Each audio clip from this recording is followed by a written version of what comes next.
bulshada danyarta ee ku ganacsata goobaha ku teedsan wadada halbowlaha ah ee magaalada Laascaanood ayaa maanta sameeyay soobax balaaran kaas oo ay kaga soo horjeedaan toobaleynka iyo nashqadeynta laga bilaabay goobahooda ganacsi ee ku teedsan wadada halbowlaha ee dhexmarta magaalada Laascaanood ee gobolka Sool iyagoona sitay halkudhigyo ay ku xardhan yihiin wasiir Jooji Barakaca waxayna baaq u direen madaxweynaha Soomaaliland iyo wasiirka wasaaradda hawlaha guud Cabdirashiid Ducaale Qambi lagu wado iyo dhibaatada ka socota iyo baabiinta dadka shacabka ee masaakiinta la kicinayaan ka hadlaya anigu Muuse bixi dadkii doortaanahay dadkii wardayaanahay waxna yimu qaban waxna yimu tarin wuxuu abaal gud nooga dhigay inuu gobolka Sool yiraahdo masaakiinta dumiya inuu yiraahdo ku joogsada ina Qambi waxaan leeyahay adaa gobolka u dhashay adiga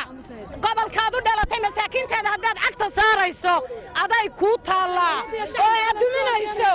wallahi waanu mudaharaadayna oo waanu fadhiisan mayno oo wallahi waxaad ku fadhidaa waa nabadayada oo waxaad ku fadhidaa waa shacabka oo waxaad ku fadhidaa waa caruurta hooyooyinku biriiska uga wada raadinayaan halka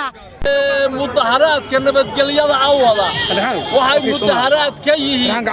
oo ay ka xun yihiin barakicinta magaalada ee la duminayo dhulka meeshii biilka yar laga quudan jiray ayaa cagaf la gelinayaa oo laga duminayaa waxaanu leenahay dawladda hadday madaxweynaha tahay hadday wasiirka gudaha tahay waxaanu leenahay ilma adeerayaalow dadka hoos loo eego dadkaasi waxba ma haystaan waad arkaysaan cidlay taagan yihiin bacad bay taagan yihiin bacadka ayaa lagu dhaqdhaqaajin bisha dawladdiiba timaado caafimaad la imasiyo waxbarasho bilaash ma helo oo biyo bilaash ma helo oo hadii la ugu leeyahay waxbarasho bilaash ma helo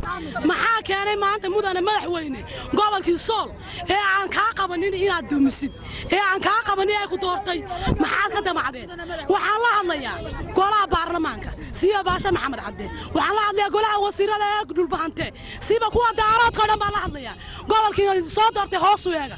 hargeysa kuma noolidin ee waxaad ku joogtaan gobolka Sool waxa la idin doortay nin wada gurigiisa loo doortay ma ifaan ruqoonninkii lahayd dabada haya ma kacdo oganaya ee yoomal bacadka loo saaray qof waliba leeyahay maanta xitaa kii dayran laha wal baan qabaado meeshii aadi kari maayo waxa la tagaba garma waxa la waa dumin waxa weeye aalaha dib ha u raacin oo dalka iyo dadka iyo wasiirta ha u taliye soobaxan oo ahaa mid aan wadan wax rabshado ah ayaa ku soo aadaya xilli wasiirka wasaaradda hawlaha guud dhulka iyo guriyada Soomaaliland